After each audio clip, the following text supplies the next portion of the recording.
Hello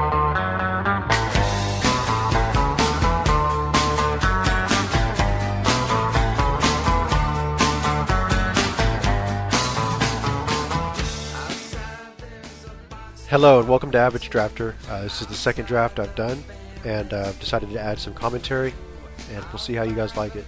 For this draft, I'm going to be doing my favorite deck in Time Spiral Draft. It's practically mono white, sometimes a splash red, sometimes a splash blue.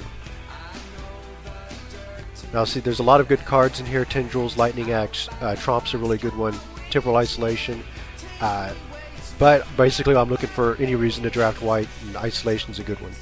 Tromp is a good card. It's the one that eliminated me in the last draft, but I just don't like green as much as I like white.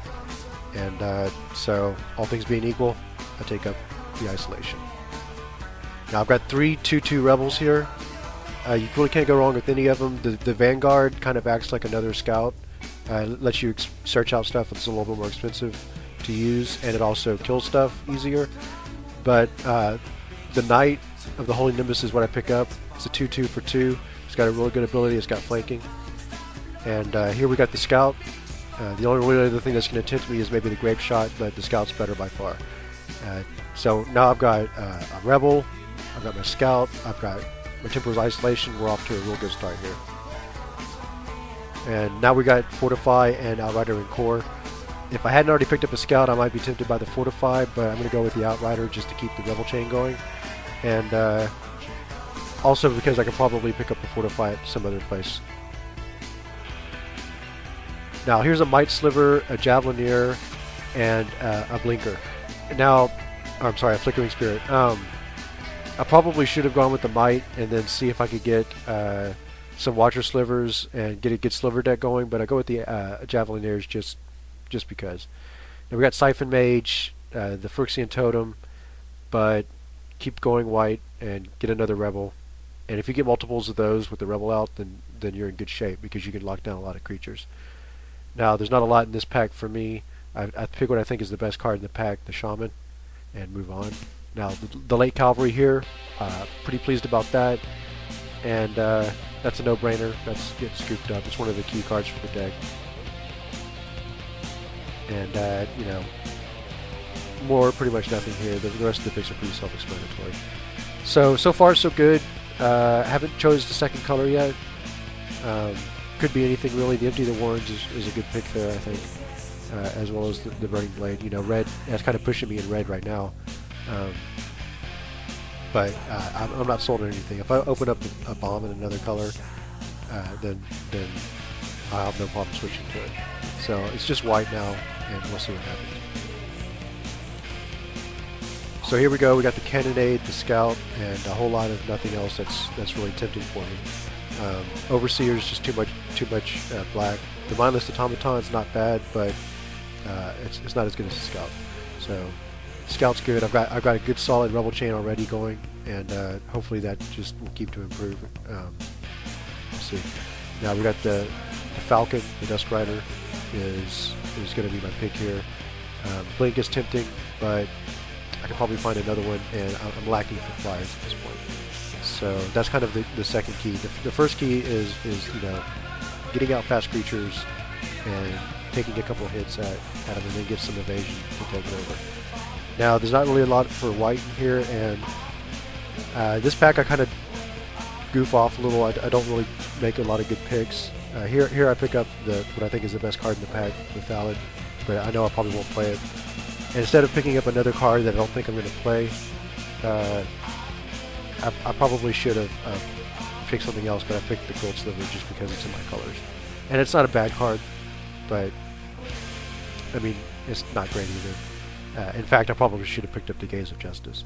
Now on the Kestrel here, I think it's a pretty self-explanatory pick. There's not anything else in my colors, nothing to send me into another color. Gaze of Justice is a really good card for the deck, especially since I'm drafting so much white. The Sliver is tempting, but it tends to hurt me more than help me if I'm playing against other Slivers. So, and then the Flickering Spirit here is a pretty easy pick. It's a good efficient flyer. Its ability is expensive, but it's useful, and that's what I go for. So, again, kind of a sloppy second pack, I admit. and I didn't get to see a lot of the flood of white that I usually do if I force white this heavy. I think it had to do a lot with some of the good cards that I passed in the first pack. There's a late crier here. That's good. I can't believe there's still the Vampiric Sliver. I think it's a pretty good card. A Leech Sliver, as I like to call them. Him and Ghost Flame. They are slivers, but they don't contribute anything to slivers, really, which I think is pretty neat. So we'll just pick up the best cards out of the rest of these packs, and we'll see what comes in pack 3.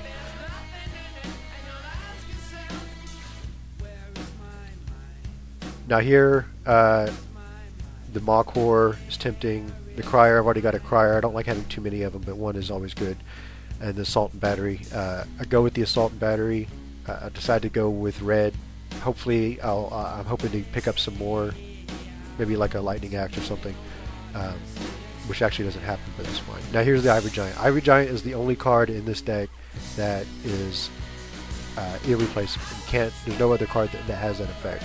And I believe that Ivory Giant on the first turn is the strongest play in this form. And it's like an 85 to 90% win rate whenever I cast a first turn Ivory Giant, no matter what the rest of my hand looks like.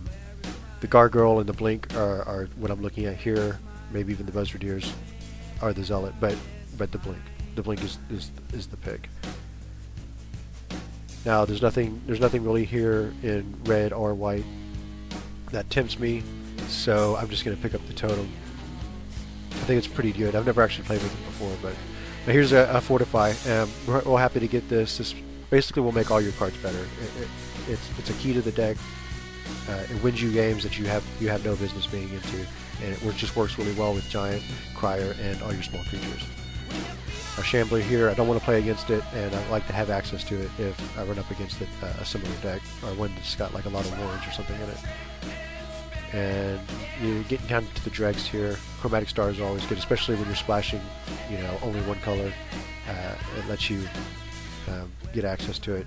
Also, because of the Blink, the Blink's good by itself, but when you have the Chromatic Star, you can flash it back without having to run any blue.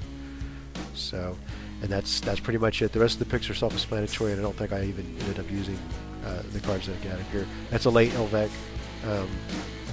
Having 2 Elvecs is really good, because it basically allows you to search them both out and put your opponent's smaller creatures on lockdown.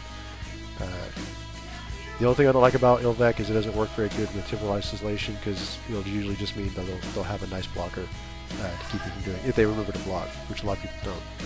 So the build is pretty self-explanatory. I use as little red as possible, just for the Goblin, do the Warrens, and the Assault. 2 Chromatic Stars. I did not use the Totem. It was a mistake when I was building. I should have used the Totem, and probably in place of one of the stars. But and I've got some white that I left over. The healers they don't seem to really do that much in this format, so I left them out. And some of the red creatures I also left out because I wanted to stay white as much as possible. And that's it. So besides the Totem, I think I built the deck pretty well. And that's all she wrote. Well, I hope you enjoyed the commentary. If you have any more suggestions for me, let me know either in the comments here on YouTube or on Star City. And thanks for listening.